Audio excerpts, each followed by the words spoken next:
显著，但我心中知道你一直都在，不能明白为何担此重担，但我始终相信你。弟兄姐妹们，我们的主日聚会就要开始了，请大家向前就坐。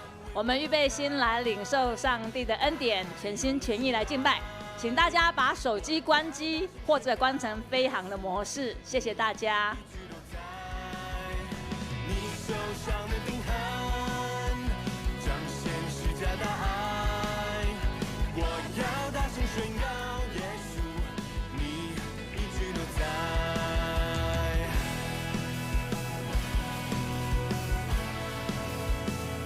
你一直都在，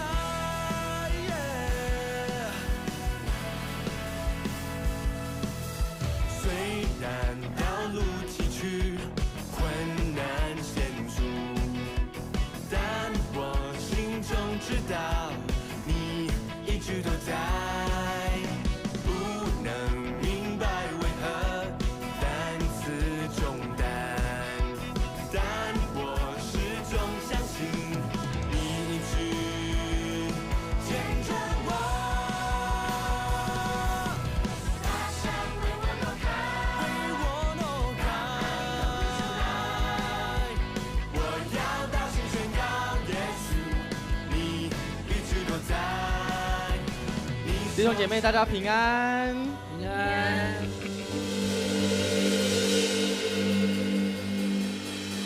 好，我们大家预备好，我们要来敬拜神了吗？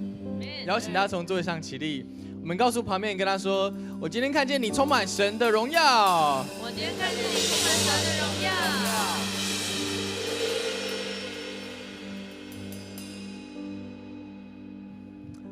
Alright， 好，我们预备好我们的心，我们一起要来敬拜神。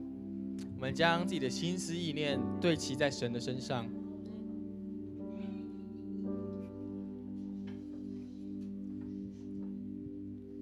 好，我们安静在神的面前，我们把眼睛闭上，我们心中单单想着耶稣，我们忘掉这一个礼拜发生所有的事情，因为在这个特别的日子当中，今天是要献给耶稣的。阿们。阿们。我们一起举起我们的手，我们一起来说：圣灵啊，我欢迎你；圣灵，我欢迎你；圣灵啊，我邀请你；圣灵，我邀请你；圣灵啊，我想要被你充满；圣灵，我想被你充满；圣灵，我好爱好爱你；圣灵，我好爱好爱你。每一点点的时间，我们安静在神的面前，我们邀请圣灵与我们同住。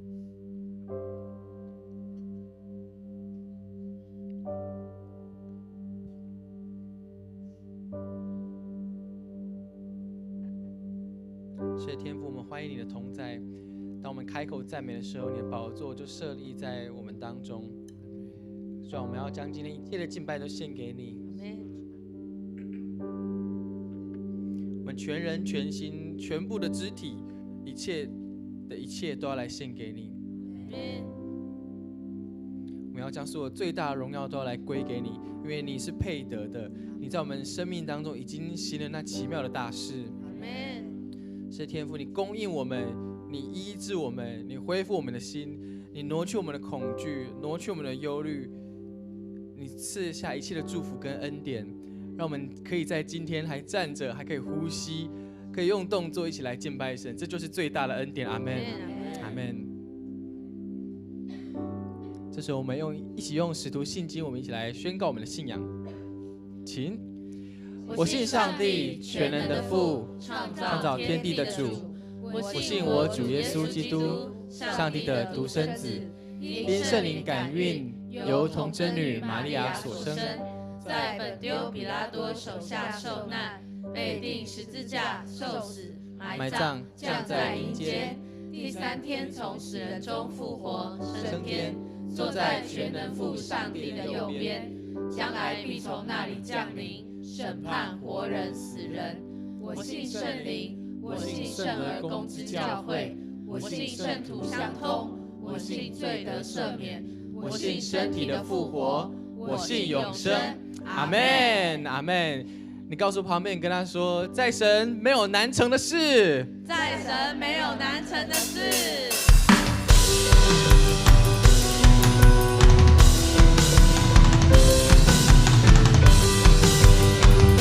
是我们充满信心，一起来宣告。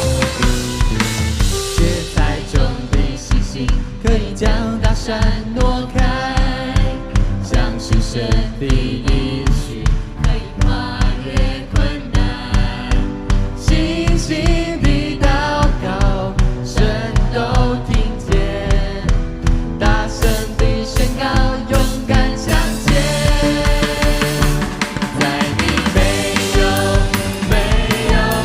难成的事，软弱和有力中，你不曾放弃我。你的应许，无论有多少，在基督里都是 Amen。芥菜种的信心，可以将大山挪开，相信神的应许，可以跨越困难。信心的祷告，神都听见，大声的宣告，勇敢向前。在你没有难成的事，软弱和有力中，你不曾放弃我。你的应许，无论有多少，在基督里都是 Amen。在你没有难成的事，软弱和有力中，你不曾放弃我。你的应许，无论有多少，在基督里都是 Amen。我邀请大家，你找3个人，告诉他说，我充满信心宣告，在神没有难成的事。阿们，阿们。邀请大家，我们用舞蹈来赞美神，让一切全人全心都献上最大的赞美。阿们。在你没有难成，在你没有难成的事，软弱和有力中，你不曾放弃我。你的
神的应许当中都是 Amen， 阿们吗？阿们，阿们。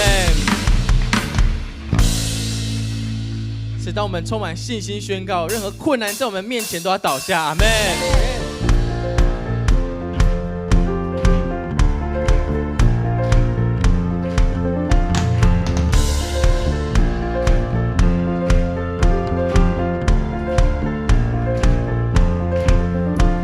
路上虽有荆棘，却看见应许之地。我们呼喊你的爱，迎接最终的胜利。惧怕包围我心，像耶利哥的城墙。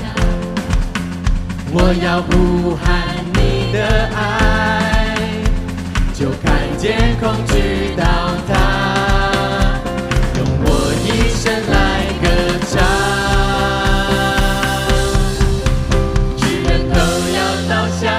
大山要挪移，过去一切锁链都被你撕裂，越过恐惧谎言，我歌唱胜利，在你没有不可能的事情。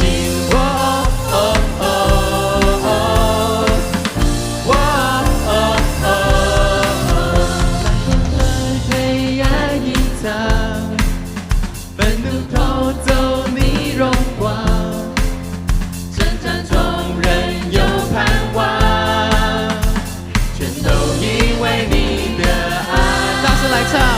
是我一生的诗歌，巨人都要倒下，大山要挪移，过去一切锁链都被你撕裂，越过恐惧谎言，我歌唱胜利，在你没有不可能的，巨人都要倒下，大山要挪移，过去一切锁链都被越过恐惧谎言，我歌唱胜利，在你没有一起宣告，哇哦，哇哦哦，没有更高，没有更高更强的名，能伟大过你耶稣，胜过一切，断开锁链，永远掌权。高举手，大声来宣告，没有更高，能伟大过你耶稣，胜过一切，断开锁链，永远掌权主耶稣，没有更高更强的名。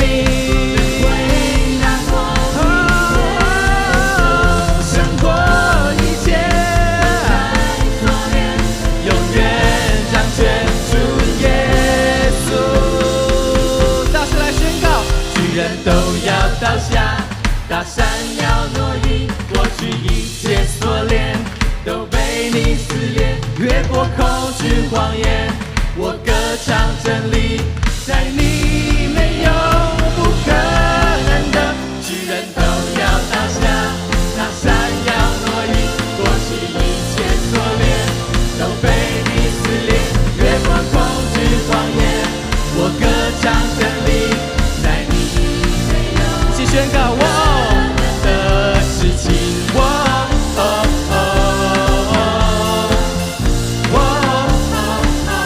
举手宣告我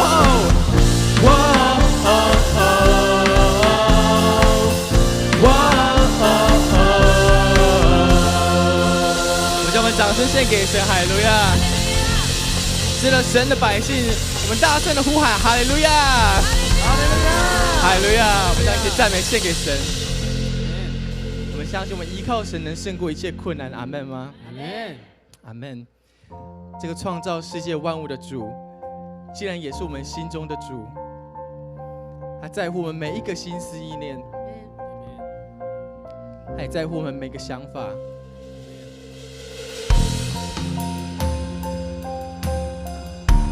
这是多么宝贵的事情！所以我们要对我们的神献上我们最美丽的敬拜。阿们。宇宙的中心，耶稣，世界的中心，耶稣，万物都本于你，属于你，归于你。你是荣耀君王，我们欢迎君王降临，渴望看见你的彰显，呼求你来翻转，震动这土地，复兴我们圣洁的热情。我们欢迎君王降临，同心高举你圣洁的名，呼求天窗打开，春雨不停息，我们呼喊欢迎君王降临。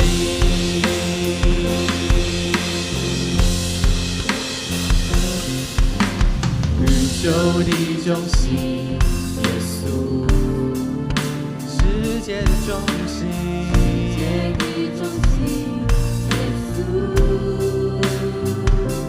万物都本于你，属于你，归于你。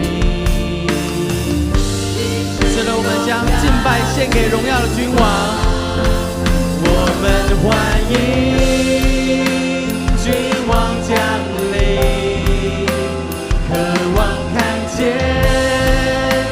你的彰显，呼求你来翻转，震动这土地，复兴我们圣洁的热情。我们欢迎君王降临，同心高举你圣洁的名，呼求天窗打开，春雨不停息，我们呼喊欢迎君王降临，大大张口，大大充满，恩膏如雨，浇灌着地，眼未看见，耳未听见，渴慕更多。大大张口，大大充满，恩膏如雨，浇灌着地，眼未看见，耳未听见，渴慕看见你的容面。我们欢迎君王降临，渴望看见你的彰显，呼求你来翻转，震动这土地，复兴我们圣洁的热情。我们欢迎君王降临，同心高举你圣洁的名，呼求天窗打开，春雨不停息，我们呼喊欢迎君王降临。大大张口，大声来宣告 ，Come on！ 大大张口，大大充满，恩膏如雨，浇灌着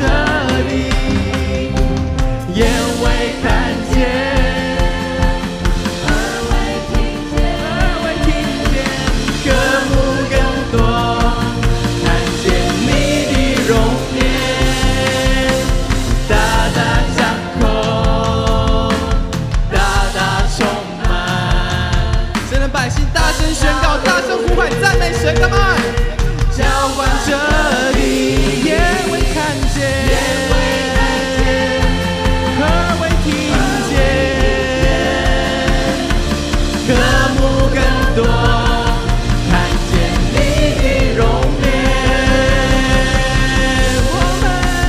我们欢迎君王降临，哈利路亚，渴望看见你的彰显，呼求你来翻转，震动这土地，复兴我们圣洁的热情，将我们的热情献给神，哈利路亚！君王降临，同心高举你圣洁的灵，哈利路亚！天窗打开，春雨不停息，我们不满欢迎君王降临。弟兄姐妹，当君王降临的时候，你在哪里？你的家人在哪里？弟兄姐妹，我们要渴慕，让我们的家人，让我们亲朋好友都得着这救恩的福音。阿们。这个时候，我们要来为下个礼拜我们要街头布道，这是神给我们恩宠的时刻，所以我们要预备，我们要来为下个礼拜的街头布道，我们要大大得着人。阿们。我们所撒出去的种子都慢慢发芽成长，所以我们现在我们要来 RPG， 特别为我们下个礼拜我们要街头布道来祷告。好，我们现在一个一个找一个，请我们的小组长同工来留意一下这些新朋友，我们可以来带动他们。哈利路亚！1、2、3，开始！哈利路亚！没有一个落单的。哈利路亚！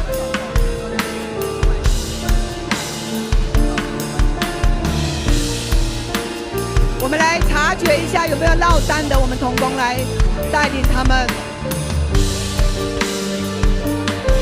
你的祷告充满能力跟影响力。哈利路亚！说的啦，哈利路亚！是这个说的干，哈利路亚！是这个说的干，哈利路亚！是这个，哈利路亚！是这个说的干。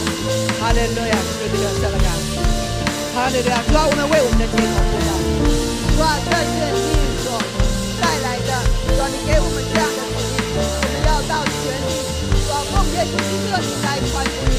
主耶稣，你让我们所有的永光的弟兄姐妹们，主啊，充满了主你的热情，充满你的爱，因为主，我们乐意看见他们都来归在主你的名下。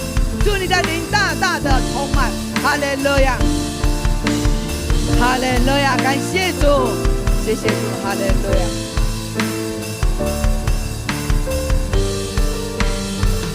哈利路亚，大大张口，谢谢主，大大充满，祝你的灵大大充满浇灌在这土地上。浇灌着你，眼未看见，耳未听见，渴慕更多，看见你的容颜，大大张口。祷告完的，我们举手来敬拜神，哈利路亚。浇灌着你。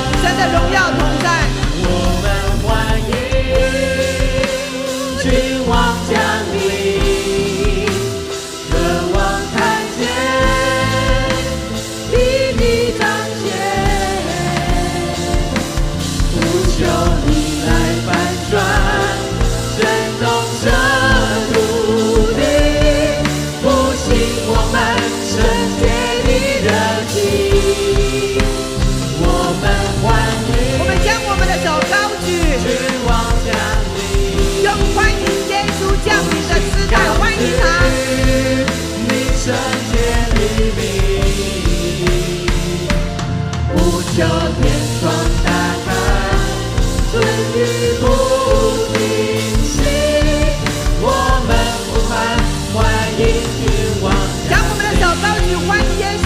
我们欢迎君王降临。我们用什么样的姿态来欢迎耶稣的降临？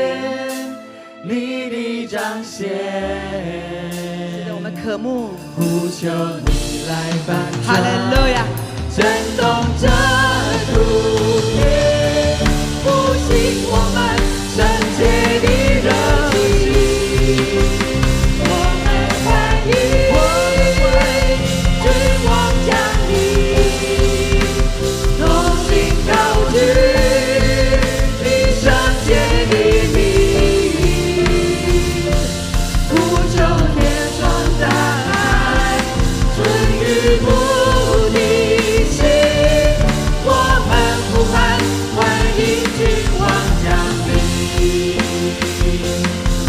求天窗打开，春雨不停息，我们呼喊欢迎君王降临。弟兄姐妹，你要跟旁边的你的组员跟他说，我们也欢迎你常常回到小组，回到主日礼拜。你跟他说，我们欢迎你常回到小组。你再跟他说，欢迎你，如同欢迎耶稣降临。哈利路亚！我们一起再来哦。呼求天窗打开，春雨不是我们的主人不停息的呼喊，欢迎君王降临。宣告，呼求天窗打开，春雨不停息，我们呼喊欢迎君王降临。热烈掌声！热烈掌声！哈利路亚！在这里有一个属灵的城市的含义，我们欢迎君王降临，是不是？君王就是耶稣，然而耶稣也对我们说：“孩子，我欢迎你来到教会。”阿们吗？我们欢迎耶稣，耶稣更大的欢迎我们来到教会，欢迎我们回到小组。所以牧师来看一下，这边是小组长的，请举手。小组长的，你左边右边看一下，他是小组长的，你跟他说，耶稣也欢迎你，耶稣也欢迎你。好，副小组长请举手。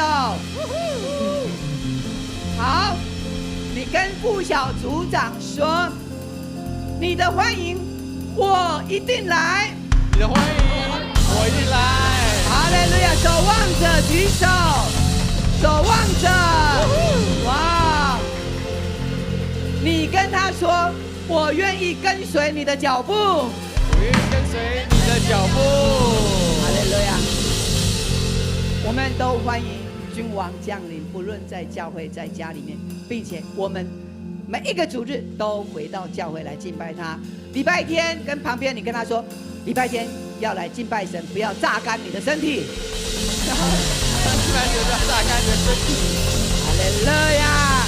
尊荣的跟旁边的人说，请坐。阿们。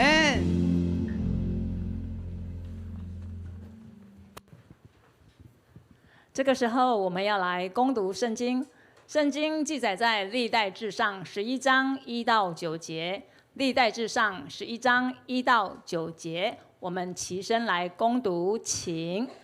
以色列众人聚集到希伯伦见大卫，说：我们原是你的骨肉。从前扫罗作王的时候，率领以色列人出入的是你。耶和华你的神也曾应许你说：你必牧养我的民以色列，做以色列的君。于是以色列的长老都来到希伯伦见大卫王。大卫在希伯伦耶和华面前与他们立约，他们就膏大卫做以色列的王，是照耶和华借撒母耳所说的话。大卫和以色列众人到了耶路撒冷，就是耶布斯。那时耶布斯人住在那里。耶布斯人对大卫说：“你绝不能进这地方。”然而大卫攻取锡安的保障，就是大卫的城。大卫说：“谁先攻打耶布斯人，必做首领元帅。”喜鲁雅的儿子约押先上去，就做了元帅。大卫住在保障里，所以那保障叫做大卫城。大卫又从米罗起，四围建筑城墙，其余的事约押修理。大卫日渐强盛，因为万军之耶和华与他同在。圣经攻读到此，我们得着神的话语，就得到了医全体的良药。所以我们要勤读圣经。这个时候，我们要请本堂主任牧师周牧师来讲道。牧师的讲题是合神心意的榜样。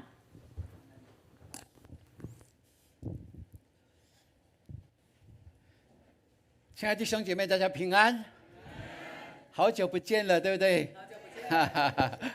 是牧师好久不见了哈，感谢主让我2个礼拜有其他的服事，所以就没有在我们当中其实都非常的想念大家，再怎么样还是家温暖，对不对？对。哇，感谢主哈让我们可以一起在这里敬拜，这是神量给我们最美的境界，并且这个境界我们相信在2026会不断的扩张这是神从牧者的意象当中所领受的，我相信这是神的应许，必在这其中。感谢主。好，我们一起举起我们右手来，我们来宣告：来，永光教会是全属上帝，活出基督，披戴圣灵，充满荣耀与大能的教会。我们定义成全圣徒，活出命定，例行普世宣教的意象，使神的荣耀充满全地。阿们，感谢主。对，这是2026年牧师第一次在这里讲台上服事，跟大家一起来分享神的话语。所以2026是永光教会更丰盛的季节，你相信吗？这是非常确信的一件事情哈。我记得在去年就12月16号，那是礼拜二。礼拜二早上有什么事情呢？晨祷，对，晨祷。那我们服事的同工大概会在6点20的时候聚集，会有会前的意向祷告这个每次会前的意向祷告都是非常珍贵的时刻，因为每次我们都可以从神领受说：主啊，你今天给我们怎么样的应许呢？借着意向，你可以让我们明白。所以那天早上，牧师就领受了意象，然后我们领受意象以后，我们会在会前祷告结束之前，我们会分次分享哈。那一天牧师领受的意象是，我看到一个天门是敞开的，然后有一群人要走进去的时候，那个道路是漆黑的，好像就是还没到黎明之前的那种的光景的感觉。但是这一群人他们开始唱歌的时候，就踏进去的天门的时刻，那个天门忽然就里面就阳光普照，而且整个绿意盎然的，非常的清楚，非常的漂亮，非常的有活力。我就领受到这个意象，那我就跟圣灵说：圣灵啊，这是什么意思呢？可以让我了解吗？我要分次让我们的同工知道。圣灵就告诉我说：清晨用敬拜，用神的话语，用祷告亲近的神的时候，就是手握着天国的钥匙，可以进入到神国度的荣耀里面。哇，这是我那天早上领受异象的分享。然后领受异象以后，我们大家就进入了祷告，对不对？晨祷的时刻，晨祷结束完以后，米利执事在这里吗？米利只是在后面哈，他可以作证哈，他就来到一脸疑惑的感觉，来到我的面前说：“周牧师，我设计的新的年度的周报封面你看了吗？”我说：“哎，对不起，昨天忙，所以还没有看。”他说，他吓了一跳，起鸡皮疙瘩。他说什么？说牧师，你今天的意象就是我设计的内容。哇，很特别哦。那我回去以后就把昨天晚上米粒传给我的这个新的封面我看一下，他有写这么一段哦。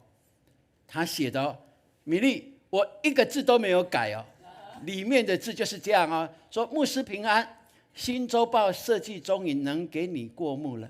整个画面的呈现主要是表达神的画像任意门，超越时间空间限制，而我们也如被更新的鹰一样，突破框架，运用各样的恩赐，被差遣进入世界，将福音广传。阿们。所以那天早上我领受的是天门，那我们设计的就是天门。透过神的话语，我们看哦，透过神的话语，你读哪里，你读哪里，你就是进入到神的国度里面，圣经的世界就成为你的世界。神在圣经里面的应许，当你读它的时候，你就进入到这里面了，是超越时空的，是超越时空。当你越渴慕的时候，你就越可以得着，因为你就越渴慕神的话语，你就越进入到神为你所预备的。所以那是任意门。任意门的意思就是你进到那里就可以怎么样超越时空的怎么样顺时间的到你所期待的那个意境当中。其实我们的信仰是可以确定的哦。当然这任意门是日本的一个卡通，是不是？是哆啦 A 梦，你们都知道呢哈。你们都比我年轻呢哈。哆啦 A 梦你也知道哈。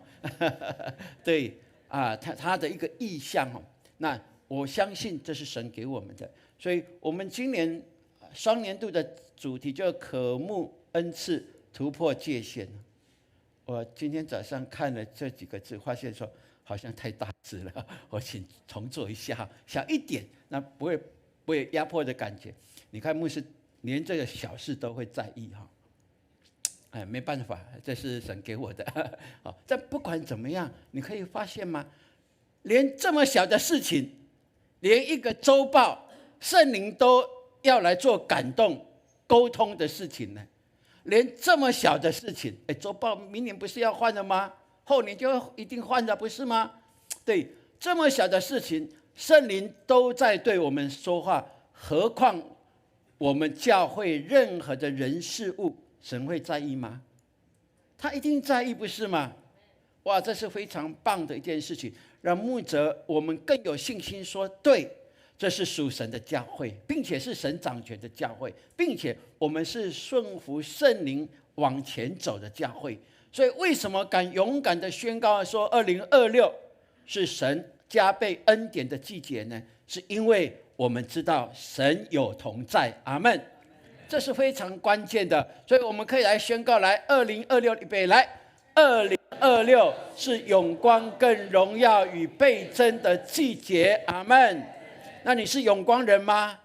阿们。你要宣告自己，我是永光人，我2026是更荣耀更倍增的季节。阿们。对，这是我们可以宣告的一件事情，因为神已经开启了任意门给我们，你凭信心宣告，你一定可以得着。那今天早上牧师就透过这段经文，这是我们在这个礼拜读经的进度当中的一段经文，我们一起来思考合神心意的榜样。神告诉我们，大卫是合他心意的人，而到底有怎么样的一个榜样可以让我们学习？我相信今天我们可以领受的。我们大概都知道，大卫大概就在出生在主前1400年，所以我们大概就可以了解耶稣的时代跟大卫的时代大概会在1400到1040或1070左右，跟耶稣的时代的距离大概是这样。那大卫是犹大支派的，他出生在伯利恒，谁也出生在伯利恒？很特别他是耶西的小儿子。耶西生了几个儿子？8个儿子他是最小的那很特别在大卫年少的时候有2件事情非常特别的，我们都记忆犹新的。第一个就是神要先知撒母耳去膏抹他未来下一任神要选立的君王就到耶西的家去那他是要怎么样私底下的去，因为当时候的王是谁？扫罗王他私底下去跟耶西说，神要膏抹你的儿子耶西听着说那一定是大儿子嘛，对不对？长得高高的壮壮的那个，就请大儿子来。撒母耳说不是他，圣灵神说不是他，1、2、3、4、5、6、7都没有了，对，都没有了，大概都在这里了还有一个就是放羊的孩子被遗忘了牧师是放牛的孩子也差一点被遗忘但感谢主神没有忘记那我们看很特别的，这是他小时候的年少的经历。另外他的父亲耶西说你的哥哥在沙场上需要一些补给品吧，你当补给官的补给兵的带一些东西去给他。他发现在沙场上敌对的那个人3个字叫什么？歌利亚，对不对？身高多少？300公分高有300公分的吗？如果有，我称你歌利亚，我们要把他一枪毙命没有对歌利亚但是神靠着他过去给他的经验跟他的信心，他宣告我是靠耶和华名来得胜的。所以捡了5块光滑的石头，用了几块？1块而已叫做一枪怎么样毙命真的超厉害所以平常要多练好不好这是我们很清楚的这些大卫他的故事但是大卫那件事情以后，他有没有得到好处吗？没有，因为百姓就说哇，扫罗杀死千，大卫杀死万，这个压力在谁的身上？不是在大卫，是在扫罗的身上，所以他心里记恨他，就想办法，他也要学习一枪毙命，有没有？有没有？有没有毙命？没有，他闪过了，我那边抓，对，因为神保护大卫，所以我们可以看见一个蒙神拣选的人，其实他也有成功失败的关键。那个关键就在于他是不是他回应了神的呼召，有没有履行跟神当中的契约？到底还是以神为主呢，还是以自己为主，还是以百姓为主？这就是我们要思考的。所以我们看在社会的政治跟教会的政治落差就是在这里咯。所以愿神给我们能够明白那我们跟神的关系是绝对重要的。阿们。你跟隔壁说，你跟神的关系非常重要。对，在我们的信仰里面，我们说关系就像十字架一样，对不对？那十字架如果要顶天立地的稳的话，那直线的坐在怎么样稳固的地基是很重要的。那直线的意思就是说，我们跟神的关系是第一个要件，我们才能够跟人有这样平衡的关系来建立。这是我们信仰非常清楚告诉我们的。所以愿我们能够从这段经文，我们一起来思考这个题目的时候，就求神帮助我们，让我们明白神既有应许，那我们要怎么样紧抓住应许，勇往直前，这是需要的。整个大卫的时间，我们大概可以知道，他15岁被膏抹，然后30岁就当了犹大支派的王，只是一个支派的王。然后到37岁，就是他当犹大王7年半以后，他就做了全以色列的王。这时间你看神膏抹他是15岁，他真的做了神所应许透过先知撒母耳所说的，当了全以色列的王，经过了几年？经过了22年。一个应许要成就，是需要这么多的时间，这是一个考验，是信心，也是一个人性的考验呢。很特别哦。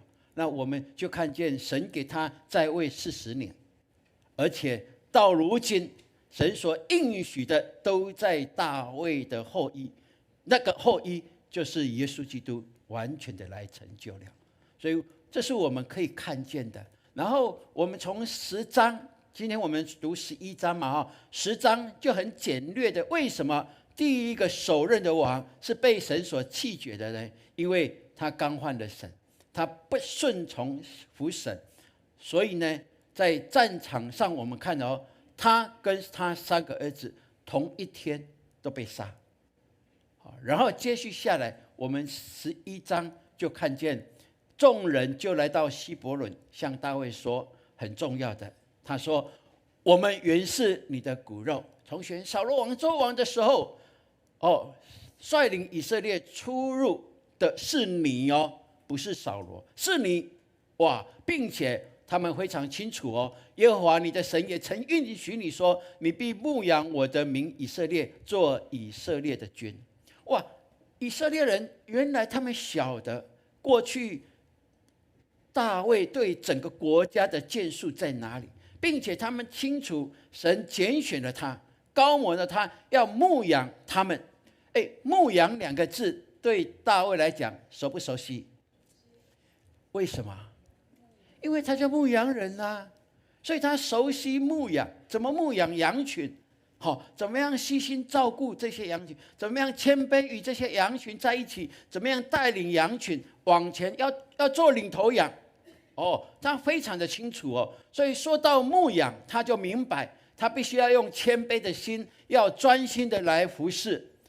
弟兄姐妹，这就是我们成为神的百姓建立的教会，我们所有的属灵的领袖都应该有的一个特质。这是我们服侍的本质，是一种谦卑的服侍，是仆人式的服侍，是愿意服侍更多更多，让神的荣耀在我们的身上来彰显。所以愿神让我们了解。所以世人在看的是哇，多少人在服侍你，尊荣你，哇，巴结你，哇，你的那个什么点阅率是多少？有没有粉丝有多少？这是世人的看法，但神的看法不是这样，刚好相反，神是在看你在服侍多少人，你在协助多少人，你成为多少人的真正的朋友，你可以帮助多少人，这是神的观点。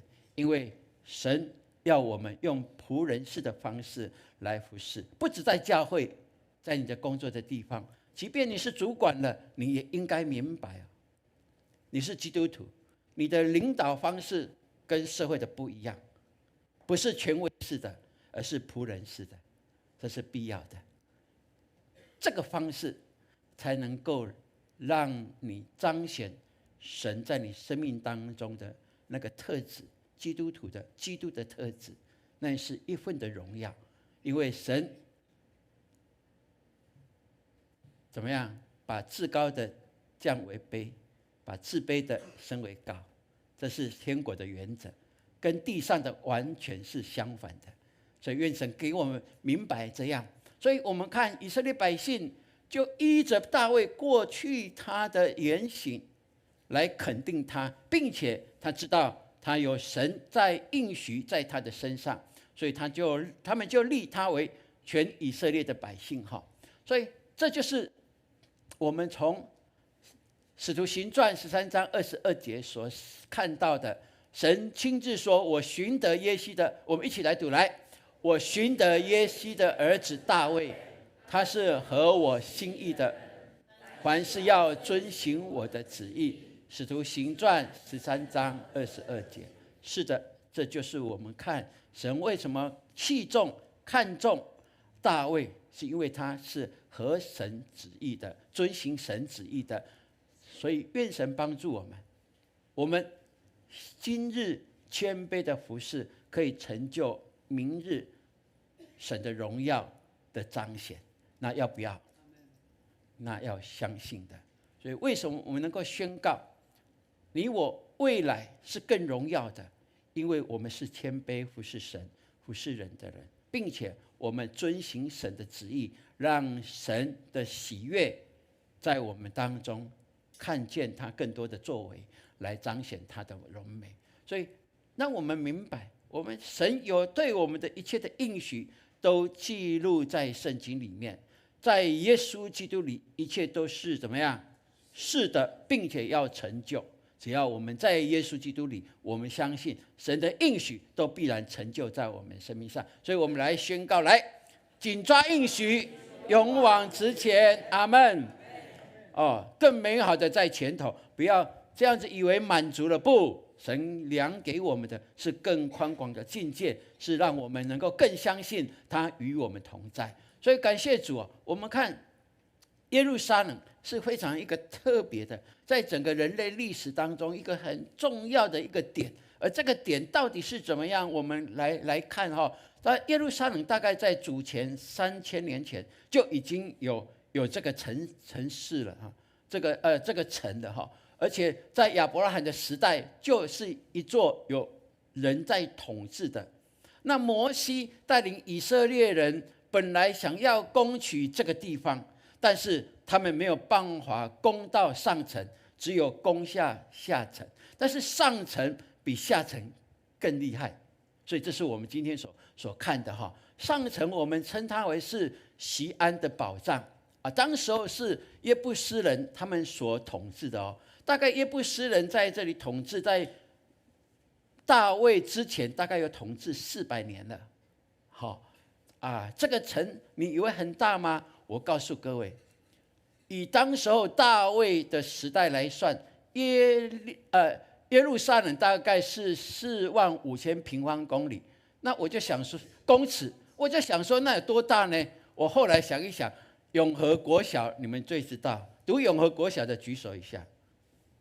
没有吗？有吧 ？OK， 好。去过永和国小的举手一下好了。OK， 好。那永和国小很大吗？永和国小是37500平方公尺啦。那你就可以想象，秀朗比较多秀朗比较大我忘了问秀朗。好。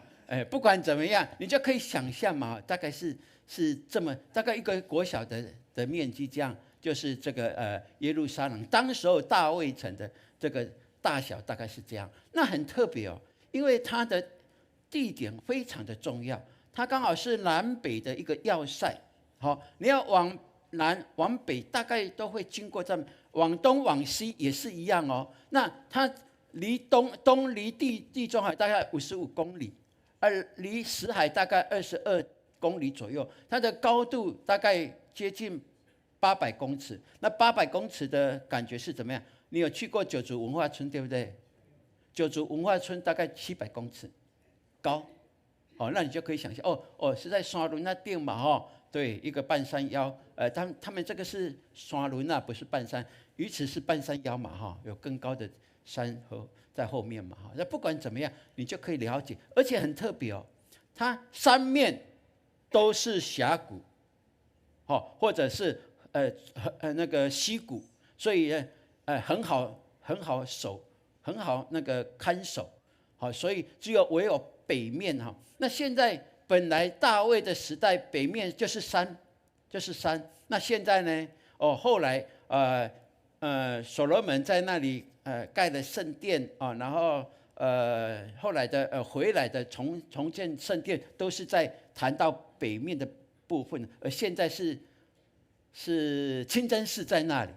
如果你看地图会发现，哇，清真寺那个占面是很大的占地是非常大的。那不管怎么样，这个地形就是易守难攻那所以耶布斯人才会这样说说大卫你绝不可能进到这个地方来。撒母耳记下更这样记载我们这个城墙即便我们叫瞎子跟瘸腿的来守，都可以守得住那你可以想象他们多骄傲、多夸张，有没有？叫瘸腿的跟瞎眼的来守城门，可以守得住哦。可是确实是这样哦。好，很多的这些想要把攻城略地都没有办法把它打破哦。但不管怎么样，圣经就告诉我们啊，大卫就攻取了这个宝藏，锡安的宝藏。好，这个就是我们可以看见的哈。大卫比较明显的中间这个就是大卫的城哈，耶路撒冷，这是在大卫时期的哈。你就看这个有吉伦谷，有吉伦西哈，在右边的地方哈然后再走是往橄榄山去哈。那上面就是摩利亚山，有没有？亚伯拉罕献以撒的地方，那现在就是盖了清真寺在那边了哈。那中央山谷在左边的地方哈，所以我们就可以看见这是一个极其坚固的一个城，一个堡垒这确实是这样子哈。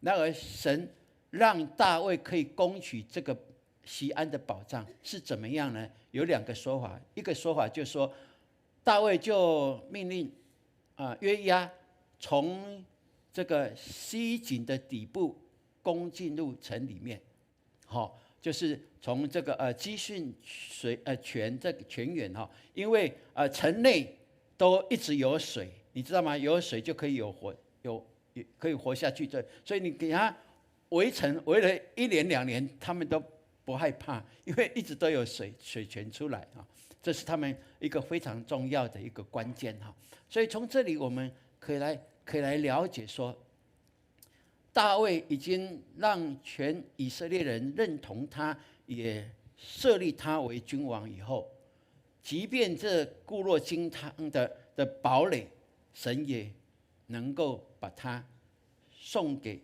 大卫，所以很特别那我们就从这里可以看见，当我们同心合一的时候，我们中文说同心能断金，对不对？那圣经告诉我们，信心能移山，这是必然的。不管你的家、我们的教会、社会，我们看我们的社会国家好像快被撕裂的感觉，那是最痛苦的一件事情。但求神帮助我们继续为我们的国家、我们的社会来祷告。特别你的家也是需要。如果有怎么样的纷争，我们求神帮助我们，把合一、把爱放在我们当中。我们会常说，就把十字架，耶稣的十字架放在你跟人的当中。耶稣基督如何的为我们舍命，叫我们与神和好，透过他爱跟牺牲，我们也可以学效他。这是我们信心可以帮助。当我们同心的时候，我们相信信心可以移山倒海，这件事情就必然能够实现。所以让我们在这样的一个信念里面，能够更看见神的心意在我们的当中可以不断的彰显。好，那大卫选择耶路撒冷有2个非常重要的含义因为刚才我说，连摩西带领以色列进入迦南的时候，连大卫城耶路撒冷都没有办法去占据它，对不对？以至于保有到大卫这个时候，这个地方还是中立的地方，很特别所以耶路撒冷是属于对以色列人来讲，犹太人来讲是属于中立的地区地位不是属北以色列的这些支派，也不是属南犹大这一些的支派的，没有。南犹大当然只有2个支派，对不对？但是这个是因为中立的地方，大卫选择这个地方就没有偏颇让他可以清楚的让以色列百姓知道说，对我们的大卫没有弃重南部或者重北轻南都没有，也没有重南轻北都没有。对，那第2个确立了非常重要的，就是这个地方就是一个宗教的中心，因为他迎接约柜进到耶路撒冷，然后开始恢复了整个对耶和华神的敬拜，让百姓能够明白来到神的面前，这是需要的，因为我们是以耶和华立国的。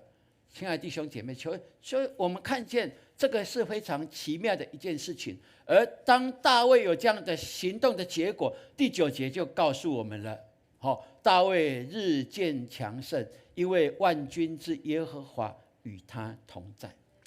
很特别因为万军之耶和华与他同在。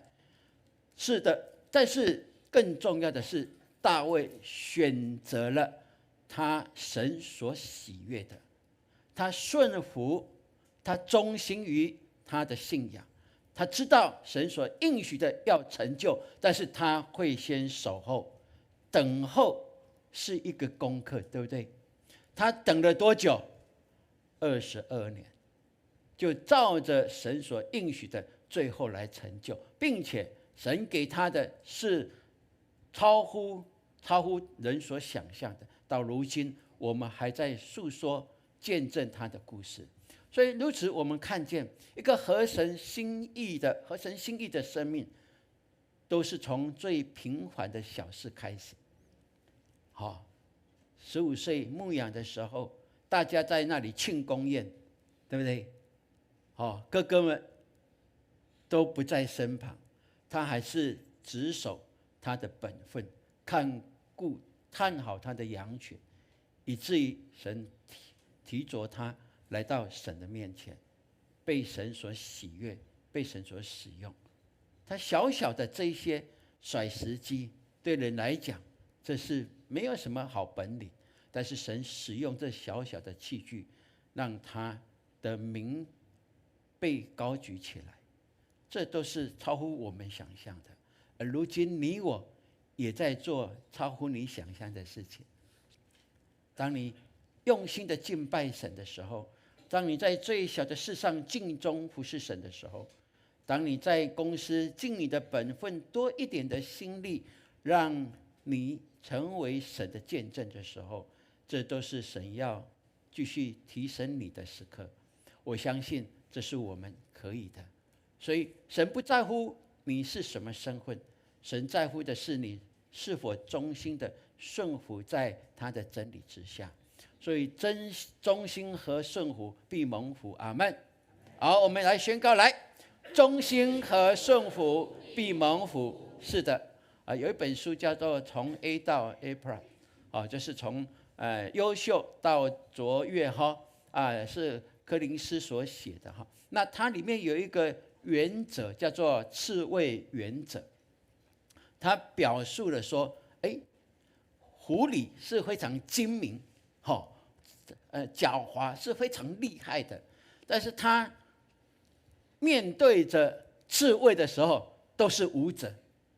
为什么呢？刺猬有这么厉害吗？没有啦，它所有的唯一的一个长处就是怎么样？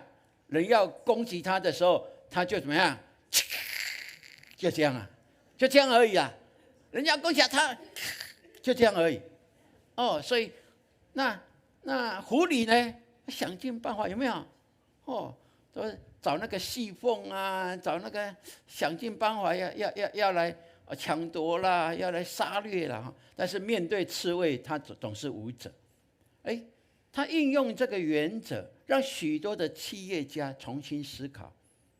过去有一些企业家用了很多的方式，用很复杂的这一些的管理的方式来进行。后来他们觉得，要重新回到制约原则。所以他深入了研究，就是亚马逊啦、Apple 啦、Google 啦、宜家家居这一些的大型的跨国际的企业。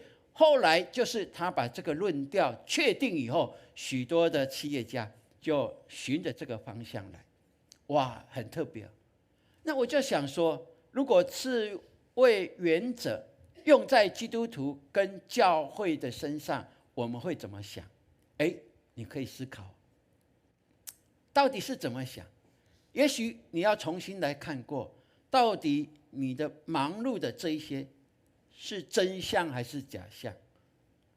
到底你的忙碌的结果是让你的生命的价值意义有凸显出来，还是只是跟一般社会人士一样，都是在忙了忘了上帝的存在？都是在忙了，忘了生活的基本的最重要的是什么？这是我们可以思考的，让我们可以更多的来思考说，厘清什么才是真正永恒价值的，什么才是对我们的生命产生出的意义没有？我感谢主，神给我们上个礼拜为我们逾越节来做告别的礼拜，我们见证了他总是坐在第4排的角落那边，他总是拿着他的录音机，不是听他自己的，是在录每一个礼拜的讲道。然后呢，他总是回去听。他的录音机已经坏了好几个，重新再买。为什么？因为他知道这是珍宝，这是属天的宝贝、宝贵，这是属天的产业，这是宝藏，所以他紧抓住这样。所以我们看见神给他的生命是多么的美妙。所以亲爱的弟兄姐妹，愿神让我们能够来体会，在我们的生命当中，你的价值观如果用社会的人士看的话，那你要跟人家比，你会气死人。但是你应该清楚，我应该了解，我的生命价值是在神定义，不是人定义。我的永恒的产业在哪里？这是没有人会想的，只有基督徒才会思考。那这样的话，愿神给我们有从神而来的智慧，能够来明白，我们把轻重缓急能够分别出来，你就知道什么才是最重要的。所以牧师鼓励，如果说我们教会今年在推5重的祝福，有没有5重的恩典？我们知道吗？主日礼拜、细胞小组、11奉献、晨祷兴起、培育学校，有没有？对，这5样，这是神量给我们的永光教。有很多教会缺少很多，但是神给我们这5重的祝福是已经落实在我们教会，而我们已经领受支取了多少，这是需要思考的。所以牧师想说很简单，如果你相信2026神倍增的祝福在你跟家里面，那你也应该以神为中心，把你的时间分别为圣出来，不巴求说每一天礼拜2到礼拜5都来晨祷，不，但是你可以把至少1天分别为圣出来，让我们一起在这里的祷告带出的那能力是超乎你的努力的。神给的意象就是当我们晨祷来到神面前敬拜他、读神话语的时候，我们是拿到了什么钥匙？天门的钥匙。我们是进入到神的荣耀里面，这是人不能做的，但是神应许我们，当我们敬拜他、祷告、读神的话语的时候，神要落实他的应许在我们生命当中。所以我们从祷告开始，以神的话语为中心，用敬拜赞美为媒介，然后做上帝感动的事。阿们，好不好？牧师邀请大家，下个礼拜我们要做上帝感动的事情，这是我们今年第1次的街头布道。那行动自如的就可以一起走上街。那如果说你比较不方便、比较年长的走不动的，没关系，留在这里的祷告就是跟我们一起参与在前头的征战。阿们。我们需要补给部队后期部队要很坚强，就是有一群人留在这里，我为我们这40分钟、1个小时出去的征战得胜来守望祷告，好不好？所以报名不是说我可以上街头才报名，不，你要留在这里一起祷告的，都把名单报上来，人数报上来。我们下个礼拜一起街头布道以后，来这里数算，哇，我们总共几个人报名？我们接触了多少人？我们有几个人的决志，对不对？那这个是大家一起的做成的，我们把荣耀归给上帝，然后我们一起吃中午的点心，好不好？那很棒，对不对？哇，街头布道，我们透过街头布道受洗归入到我们教会的，我们有见证人在这里了，对不对？感谢主那愿神继续帮助我们教会，在这世代我们相信这是神给我们最勇敢的行动。阿们。街头布道就是最合神心意的行动。我们一起举右手来宣告，来，是最合。再一次有信心的来，预备来。街头布道是最合神心意的行动。是的，愿神帮助我们，让我们明白。我相信大卫，神大大的赐福他，也必赐福我们。我们一起来读今天的金句，来。大卫日渐强盛，因为万军之耶和华与他同在。历代志上11章9节。再一次，大卫日渐强盛，因为万军之耶和华与他同在。历代志上11章9节。为了今年2026，你要宣读，我宣告，我们好不好？我们来宣告哦，来，预备，来，我宣告。我日正强盛，因为耶和华与我同在。再一次来，我宣告，我日渐强盛，因为万军之耶和华与我同在。阿们。对，这是导读给我们的一个信心的宣告。愿神帮助我们，好吧？我们起立，我们要来一起唱这首诗歌。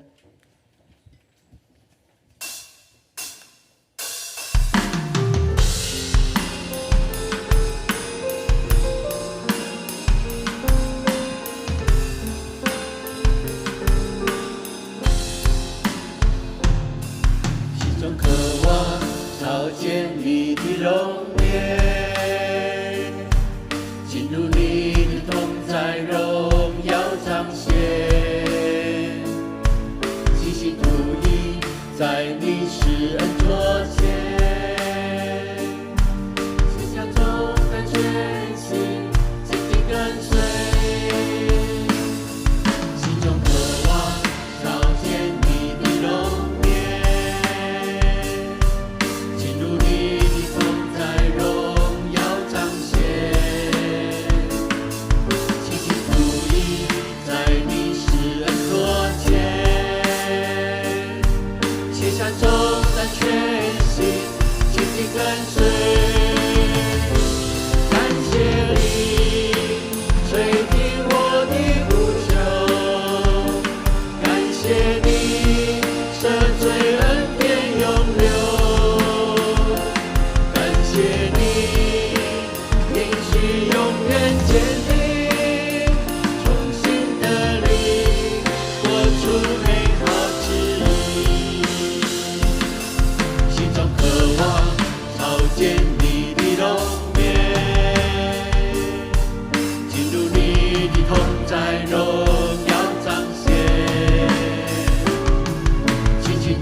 为在2026成为合神心意的我们来祷告。愿我们把自己、把我们的家、把我们的工作、服事都交在神的手中。我们说，主啊，我愿意忠心，我愿意顺服，我愿意更谦卑，因为你量给我的境界必然是更宽广的。我谦卑就必领受，好不好？我们举起右手来为自己来祷告。2026是倍增，是掌权，是神所喜悦祝福你的，好不好？我们开口，我们呼喊主名3声以后，我们开口来祷，我们大声的呼喊主名，预备来，主啊，主啊，主啊，哈利路亚，主啊，我们谢谢你，谢谢你让我们来到你的跟前，我们看见我们一个很好的榜样，就是大卫。你祝福他日渐兴盛，你祝福他，因为他与你同在。主，我们谢谢你，愿我们2026，我们更经历，我们更愿意敬拜你，更愿意分享神你的话语，更愿意传福音，好让我们进入到更丰盛之处，是你为我们预备的。2026是丰盛的季节，谢谢你，让我们的教会，让我们的家庭，每一个人，我们都经历，都如此的宣告。主，我们要成为你最美的见证。谢谢你听我们的祷告，一切的荣耀颂赞都归给你。谢谢你恩待在我们当中，继续引导我们往丰盛之处而去。谢谢你，哈利路亚，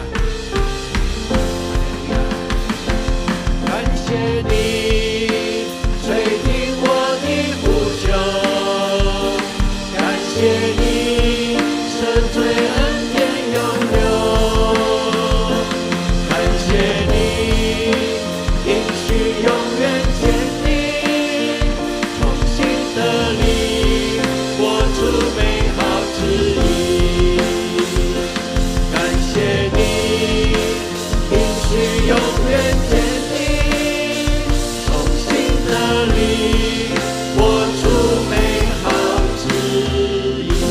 把荣耀、掌声归给我们的主，哈利路亚！他配得一切的荣耀、颂赞，哈利路亚，哈利路亚！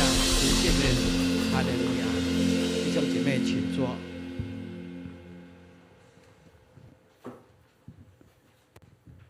这个时候，我们预备心来奉献。奉献是回应上帝的爱，也是信心的行动。让我们以感恩的心、敬虔的态度来奉献。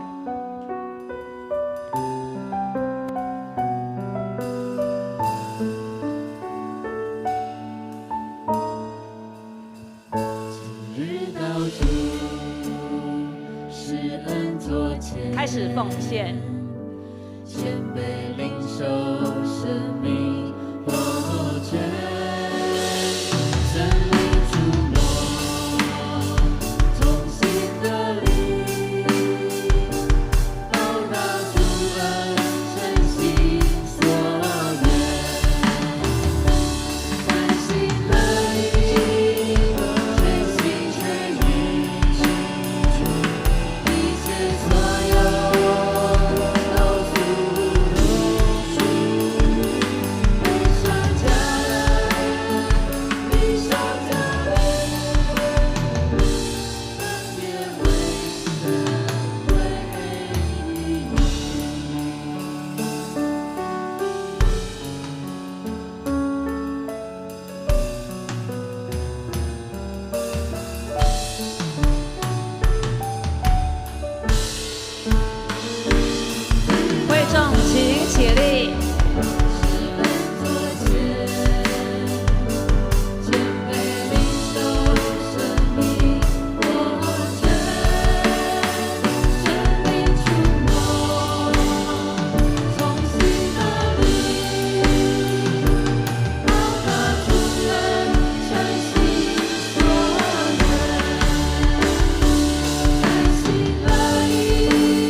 会众请坐。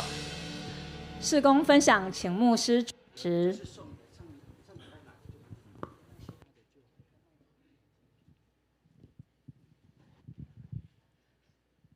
弟兄姐妹，大家平安。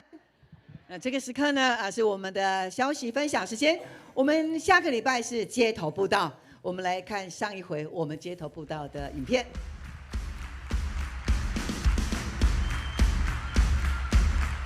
好，看一下你有没有在这框框里面。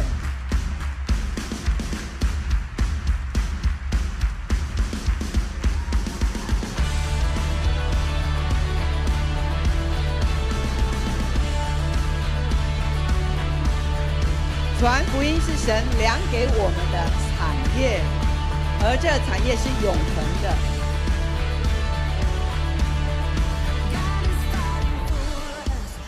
看见了上帝的荣耀，最后神他派耶稣来，我们儿童也要出动，用他的血来洗净我们的罪，孩子们让我们跟这个雪花一样很纯净，变成新造的人。欢迎你听我的心，饶恕我的罪。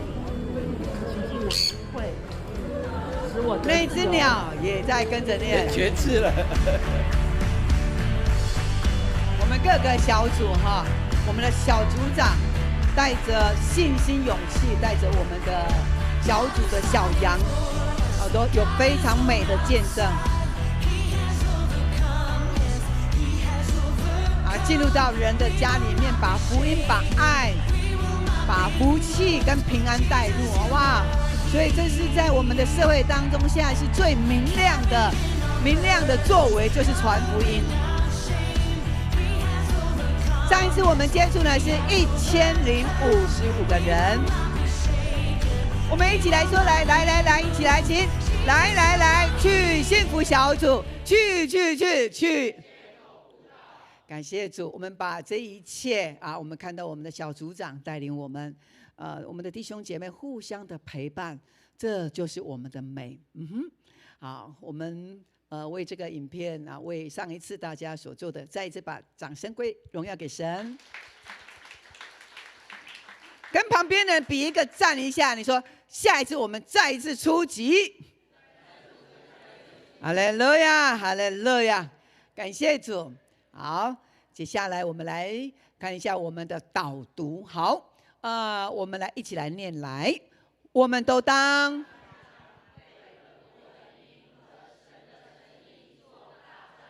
历代志上19章13节，再一次来，我们都当刚强，为本国的民和神的诚意做大丈夫。历代志上19章。你跟旁边人，你跟他说，你就是大丈夫。哇，那大丈夫呢，就是要刚强的哈。哇，所以在这个世代，我们现在看到2026年，好像进入到一个我们没办法去非常能够掌握的一个世代。然后神他说我们会刚强，并且我们要为这个城守望，做大丈夫。怎么样能够做大丈夫？就是祷告守望，所以晨祷兴起，这是神对我们的一个呼召哈。好，接下来下个礼拜几点开始礼拜？9点了哈。所以请我们的小组长呢，在这个礼拜把我们的组员呢，我们下个礼拜要来参加礼拜的，把名字都回报，不是名字，数字哈，回报给我们的会华干事，因为我们要预备点心。那我们的长者，或者是说你可能脚痛的，然后不能够出去街头布道的，留在这里，我们为他们出去，然后我们在这里成为一个祷告的军队在这里。所以如果呢你是比较软弱没办法出去的，也跟我们的会华干事来跟他讲，我们会有留一批人哦。那你不要很健壮的也留下来，不要，健壮的要拿枪拿矛出去哦。好，所以呢，我们身体比较软弱的，我们留下来，然后会有人来带我们来为他们做40分钟的守望祷告哈。好，再来，我们在3月份我们的幸福小组，今年呢我们要进入到一个新的阶段，我们开始要使用我们的幸福小组的3 3.0版，所以呢，我们要开始来用启发的影片来带领我们的幸福小组，非常的棒。这个启发的这个幸福小组是全世界都在用的哈。那我们永光呢，过去2年用桌游，那我们现在进入到3.0版哈，所以呢，我们要培训一批的师资团队，那我们邀请启发的师资团队过来训练我们的师资团队，所以是在礼拜六2月7号礼拜六9点半到12点半。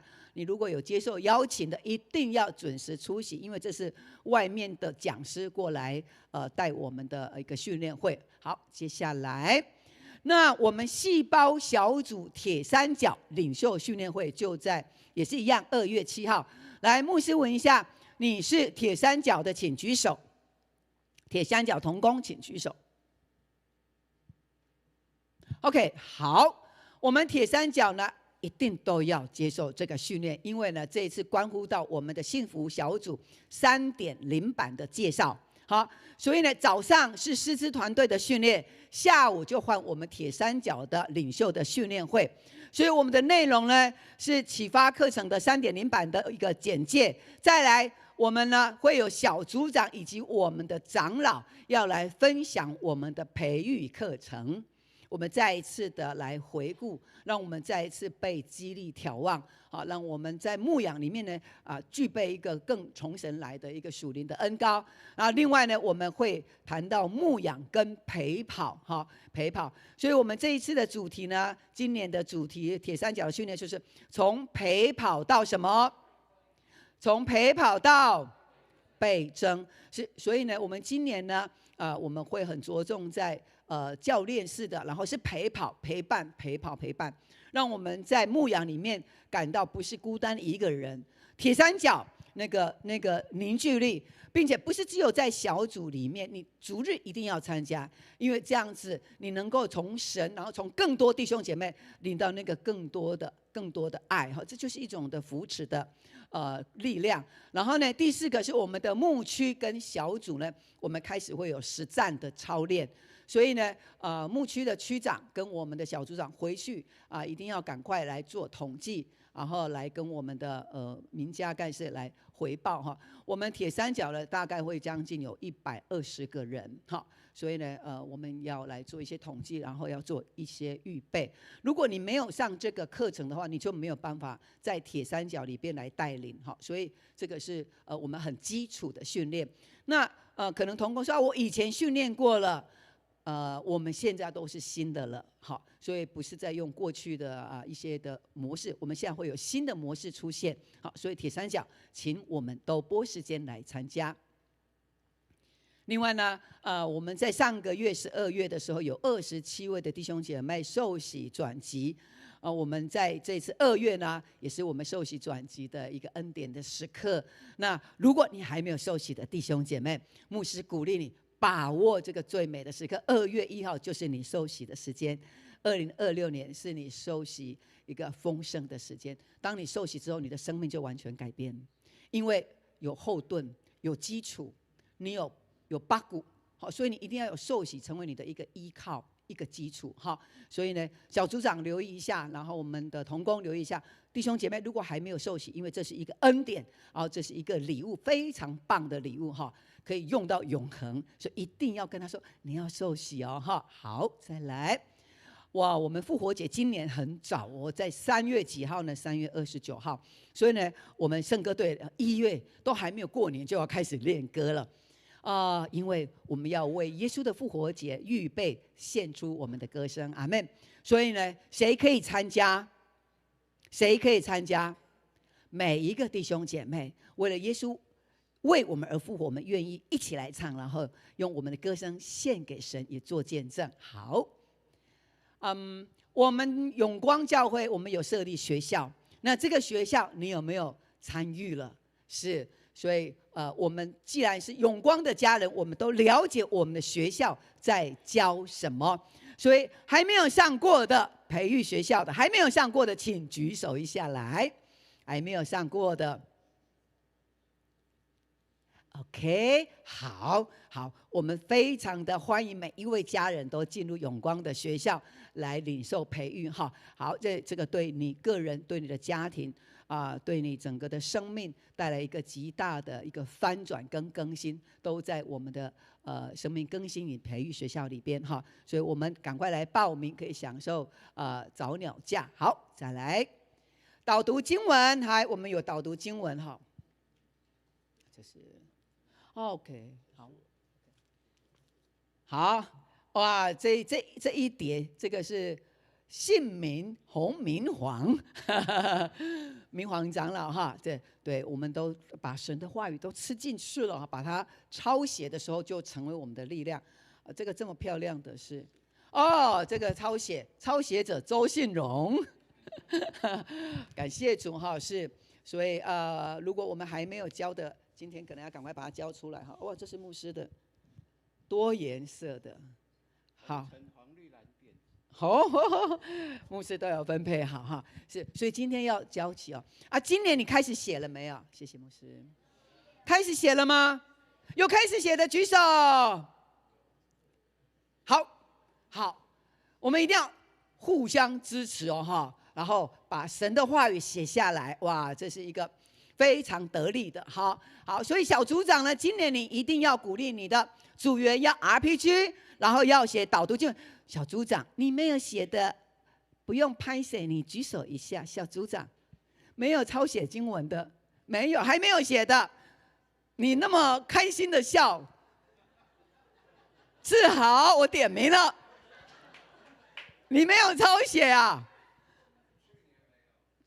？2025没有就没有嘛吼。心爱你有没有写？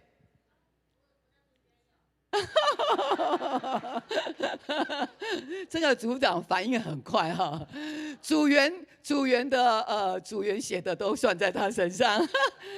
小组长我们要抄写哦，这是你的礼物。副小组长没有抄写的举手，副小有抄写的举手。OK， 雅文没有抄写吗？好，我们要来抄写了哈！哇，神给我们的话，我们一字一句都不要漏掉。守望者有抄写的举手。OK， 好，小组长你一定要关心我们的铁三角，他们有抄写，那个生命就会更凝聚。组员有抄写神的话语，那个生命神就对我们说话哈。好，那今天收件为止哦，我们要装进成本哦，哇，这个很漂亮的。还有青少年跟儿童的信仰奖励金，今天开始申请，请自己注意时间。好那桃园迦南教会呢，特别邀请我们的牧者他们呢去指导他们的敬拜团跟他们的祷告会，有半年的时间都要去指导他们哈。是，所以昨天呢，他们也邀请亚伦传道去为他们的青年的崇拜分享哈，然后。亚伦传道就带着我们的嘉佑组长还有心仪两个也带去迦南教会去服侍，这个都是一个非常美的，这是一个恩典，感谢主和神，也要兴旺这个桃园的迦南教会。好，接下来我们的空调现在是多少钱？我们念下来。阿们，这里面的数字一定有你所奉献的，所以上帝纪念你。好，再来。好，本会潘牧师好当选75届副议长哦。好，是这当这个很不容易哦，常常要出去开会，然后解决我们整个中会。台北中会有几间教会，你们知道吗？99间，我们是其中的一间教会，所以99间的教会，那现在呢，就是这些的。议长、副议长，然后都要去处理，所以牧师要用更多的时间来关心整个中会的事，所以我们大家要彼此的更多在我们的小组在教会上，大家彼此的服侍，好吗？阿们哈。好，接下来等一下亲子礼拜有一家一菜哈。所以我们家长园地呢，园长是我们的嘉玲哈，嘉玲她在那里，然后我们的家长呢很棒，他们等一下要吃饭，所以呢，如果你的孩子在亲子，然后你没有加入家长园地的，你要来加入哦，这是一个非常棒的分享。好，再来，儿童牧区呢要召开老师的会议呢，那大家注意一下时间。好，接下来下一个。好，那我们继续为郑兆聪弟兄、还有素凤姐以及菊英姐是冠颖的妈妈哈。好，我们持续的为他们在身体上的需要来祷告。好，接下来我们牧师呢2个礼拜不在，所以他都很想念我们，所以他一直想要出现在我们面前。好，牧师这个你来报好了。这个是我们同工设计的哈。那上个礼拜好像就有发，如果你有拿到的话，就不用再拿了。那小玉他们期待就是说，这个就是送给大家的哈，一个家庭1张哈。那另外其他的还有更丰富的在后面，这个是就是要你个人需要购买的。好，大概有这样的分哈。当然他们都是用信仰的这些字句来做祝福。那我们按照我们个人的需要可以来后面来看来选购大概就是这样。还有红包袋，还有红包袋。那我们的教会呢也会制作小春联，所以呢这个我们都可以跟后面来购买哈。因为呢这是一个信仰的设计，所以我们自己的人一定要捧场自己的人哈。还有很棒的红包，好，很棒的红包。OK， 好，大吉大利是不是？大利跟奖赏，好 ，OK， 经文的都有经文哈。好，感谢主。好，再来，接下来还有吗？好，我们要来介绍，欢迎这一些在我们当中的我们的新朋友，也成为我们的好朋友。佩文，成语介绍的呀，佩文，非常的欢迎你。佩文，你住在哪里？深坑哦，好是，所以你现在还是学生吗？ OK， 欢迎你。你是大学？哦，高中哦，青少年，热烈掌声！因为牧师看你很有智慧，很棒哈。佩文，我们非常的欢迎你。你已经是基督徒了。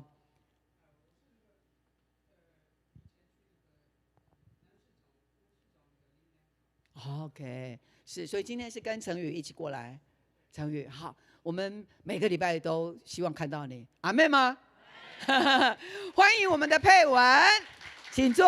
再来，接下来，丽凡，艺名所介绍来的丽凡。丽凡，你也是高中生吗？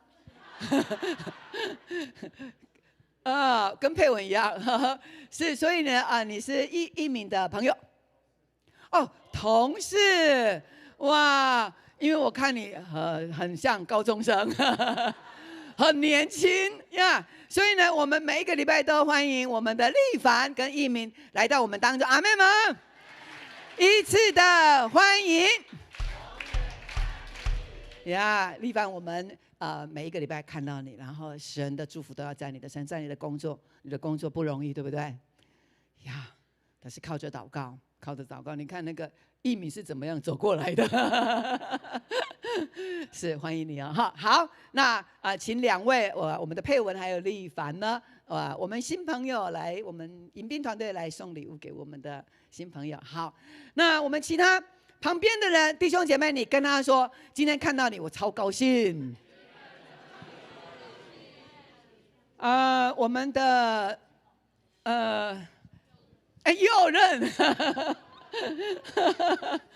右任也回来哈，他现在是我们的客人啊，因为他住在嘉义，对不对？嘉义，感谢主，他都有去荣美教会，所以他现在很有荣光，你看。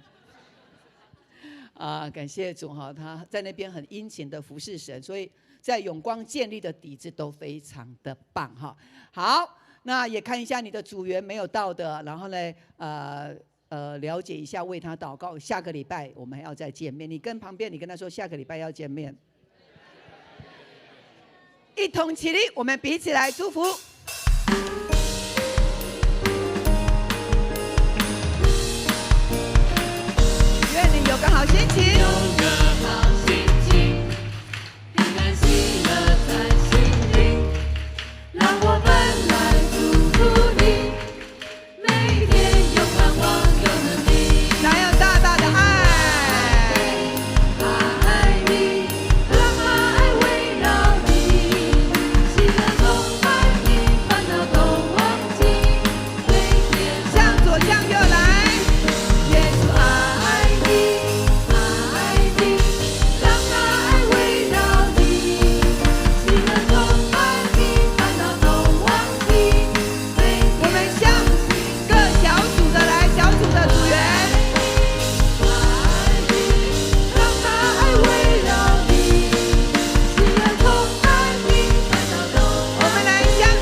拜几点礼拜？9点。9点，我们仍然站立，请牧师为我们祝福祷告。愿上帝的荣耀照耀你们，让你们的生命有光，并且基督的救恩临到你与你的家。也愿圣灵引导你们，让你们天天活出他的喜悦，成为合神心意的人，并且勇敢的传福音，参与在街头布道，活出神的荣耀，从今直到永永远远。阿们。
大家平安。我们下个礼拜3合1的礼拜9点，我们下个礼拜见，大家请坐。